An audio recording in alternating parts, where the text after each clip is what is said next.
First, should we bulldoze some green belt to build more homes? 020786222222 is the number. That is essentially what the Deputy Prime Minister, Angela Rayner, is expected to announce today. Over 12% of England's land is currently designated green belt. But Rayner, who's also Housing Secretary, looks set to shake up the planning framework by redefining so-called low-quality green belt to find land for about 100,000 new homes every single year. And she's prepared to meet some passionate opposition from conservation campaigners, including Chris Packham. So what about that? Should she go ahead? Let's talk a bit more about the green belt, because it's a little bit confusing, this. So here's my question for you. When you think green belt, what comes to mind? And I said to AI, I said, go on, show me some pictures of the green belt. And it creates this lovely scene in the river and that little English village and the countryside with all the sort of tufty grass there and meadows and fields. And of course, that's what we have in our minds. That's the green belt, right? But actually, funnily enough, part of the green belt is known as grey belt or grey sites. And I can show you this now, thanks to this graphic in the Times.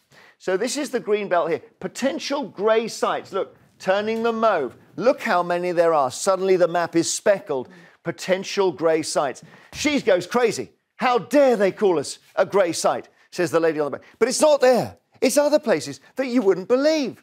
So there are, for example, car parks in the green belt. There are landfill sites and there are even quarries that count as green belt for technical reasons. And it's all to do with the fact that councils have had control of what they designate as green belt, and it's been in their interest to say, oh, that is, and that is, and that is. And so the green belt has more than doubled since the late 70s. And actually, it's not even just the car parks, and it's not even just the quarries.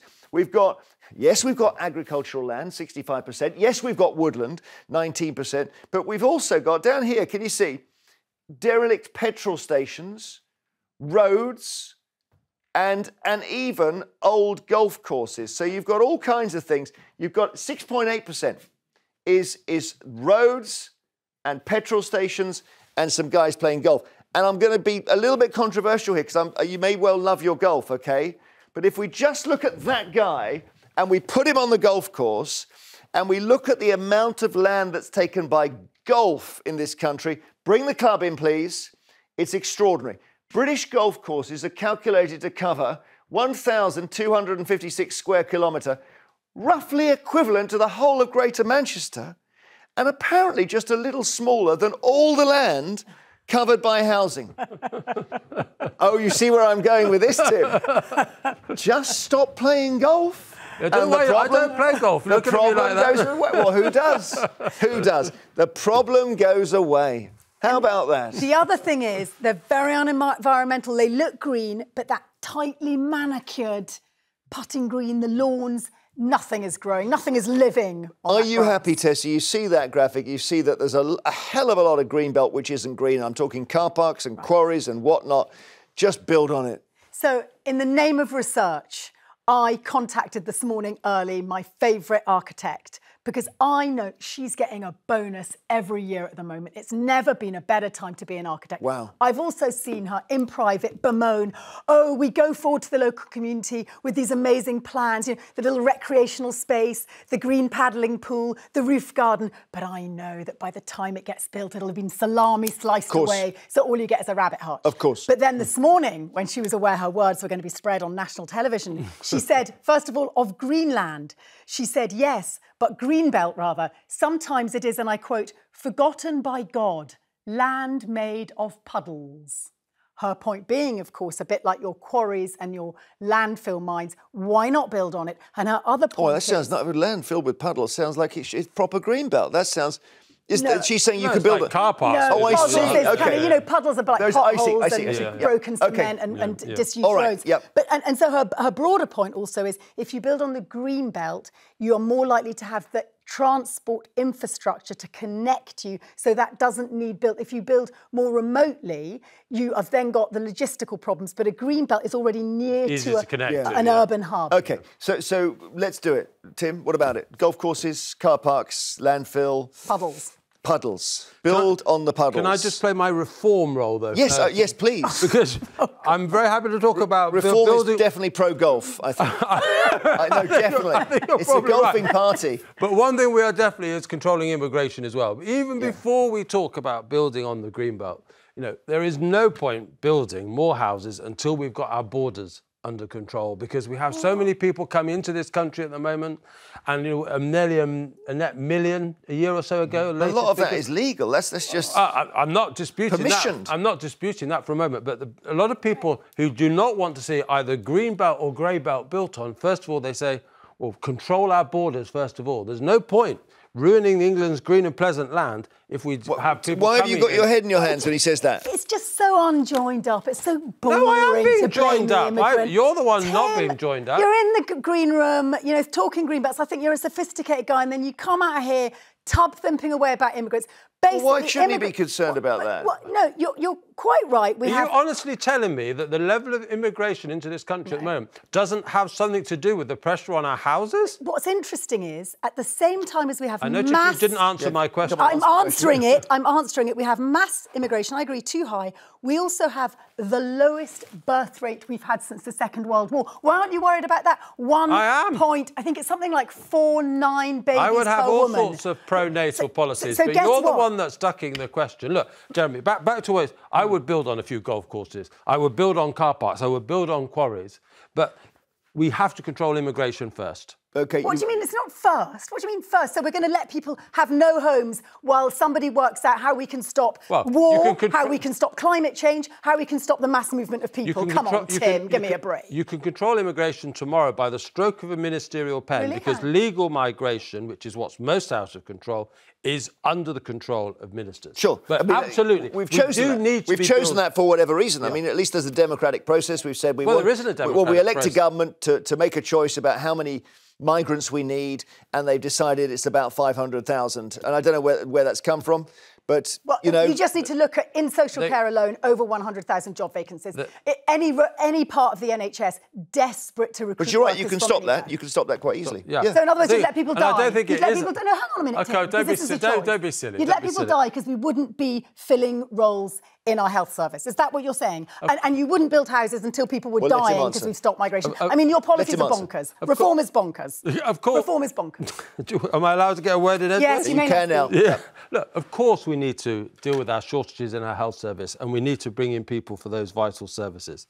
But you can stop a lot of the migration. A lot of the migration is economic, it's family formation, and it's not to do with the essential services that you talk about.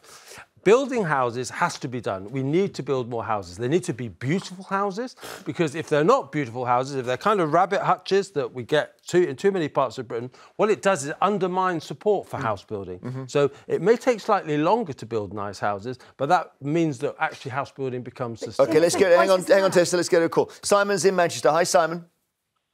Hi, good morning, panel. What do you think? Morning. Sadly, I think we're going to have to absolutely concrete the Greenbelt. I don't want to. Tim is absolutely correct. Labour's target of 1.5 million houses over 5 years is woefully under. If we're gaining a population of nearly just under 1 million people a year, when the sun goes down, where exactly are these people going to sleep? But hang on, there's some of them are going away again, right? So you know, students and stuff, they won't stay forever, will they? I mean, a lot of students do stay. So you think our population is increasing by 1 million every year? This is also about people living for a long time. It's about families living in smaller units. It's about divorce rates. It's about single-parent houses. It's not only about the migrant. I just think we need to take the heat out of the conversation a bit here. And also, coming up from the bottom, we have fewer children. Simon responded. Take the heat out of the conversation. You want to take the truth out of the conversation. No, yes, it's true that family breakdown, living longer is a part of the but migration is overwhelming factor. Overwhelming. Simon, what do you think? Who's in the right on this? If you take the nuances out of it, yes, students, yes, divorced people, yes, we're not having enough children. Take it all out and look at the overall figure. We are increasing our population. These people need somewhere to live. Now, if we vote in governments that effectively have an open border policy, which we probably have for the last 20 years, then we cannot argue, the NIMBYs of this world cannot argue with houses being built near them, because they're voting for governments that allowed and have allowed and are still allowing the increase in our population. Right. There is no choice. Thank you, Simon, very much. After the break, more calls on this. Should we bulldoze the Greenbelt to build more houses? Or is Tim right that we've got to go back and look at the number of people arriving in the country? Now, more of your calls on whether we need to bulldoze the Greenbelt to build more homes. Alistair Dorr, who's campaigning against this in Billericay. I think I can guess what you think about it, Alistair. Yeah, hello, good morning. Yeah, of course, I think it's unnecessary. And the reason is because we've got the most appalling affordability crisis, which we've got to solve. But it isn't a supply crisis. It's not a supply, so a supply solution won't work. You're going to say the same as Tim, are you? It's the demand crisis, meaning we've got too many people wanting houses. No. Kind of, yes and no. Right. It's I would say that it's the growth of the private rental sector that's been pushing up house prices for all these years. So I'll explain. If you go back to about 2000, since then our housing stock's grown by 20%, but the population's only grown by 16%. So where's this demand coming from? But in the same period, the proportion of houses owned by private investors has gone up from 10% to about 20%. That's 2.5 million houses have shifted from council housing, which we desperately need. Well, Tess has pointed out people are living longer, so that's part of it, isn't it? We got, 20 years ago we all were dying at 74. Now we're dying at 82. So that's what are you campaigning against in your area, by the way? Well, we're looking at 27,000 houses over 20 years. That's 4.5 times what local people need. Wow. But the worst thing about it is, it's not going to solve the problem. As I was saying, the government doesn't want to lower house prices. Angela Rayner said it the other day. Someone said it to me. Someone from the Department of Housing said it to me last year under the Conservatives. So if we're not trying to reduce house prices, what are we trying to achieve? Who are we trying to help? We're barking up the wrong tree. Yes, sir. But hang on a minute, Alistair, because a huge amount of the projected 370,000 houses they want to build a year are going to be social houses. And if you look at the statistics, in the 60s, we built 1.24 million social houses. In the last decade, in comparison, 150,000 social houses. And social houses, by definition, have to be affordable. They're not just going to be thrown out onto the open market. It's a different model. Alistair, thank you so much. You've got loads of calls. Linda in Kent, hi. Are you campaigning against new developments? No, I wouldn't even bother trying where I live, to be honest. Most of it's been concreted over already. Oh. There's part of the Medway towns where I live that my husband and I call it Beirut without the bombing. They've built new flats, and that's just what they look like. That gentleman you've got on there said something about beautiful housing. Well, I'll tell you what, nip down here this afternoon, I'll show him some beautiful housing that's been chucked up. But why don't they build all these houses up where I watch Escape to the Country in the afternoons? Northumberland, Cumbria, the Lake District, the Cotswolds. Can you imagine building? building? They won't do it there, will they? No, they won't. No, they'd rather won't for all kinds over of beautiful Kent. But leave Linda, Kent alone, for goodness' leave sake. Kent alone. Linda, people have got to live where there's work. You can't send someone to Cumbria if there's no work, if they can't work in an essential service because the nearest hospital's 50 miles away. That's just counterproductive. Well, the Scottish government has been putting a lot of migrants on Orkney, I'd seen, or Shetland. They've formed a community there. Linda, thank you very much indeed. Boris Johnson once said, why aren't we building on Yorkshire? Parts of it look like the moon. That's what he said. Tony in Bristol, are you happy if we lose some of the green belts? I would much prefer us to keep the green belt. Between 1990 and 2010, I worked for a very progressive housing association who came up with a plan because most local authorities are asset-rich but cash poor. Uh-huh. They haven't got the money to develop the brownfield sites that they've got. And the arrangement we came to through the auspices of the Housing Corporation, which was the government funded at that time, we got the land for nothing. We then said to the local authority, we will build your houses. You can solve the problem perhaps partially of your homelessness. You can give the young people in the area a foot on the housing ladder through staged rental payments and ordinary payments to perhaps by 50% of the house. You can build infrastructure I think we built a multi-denominational church in one, and shopping malls.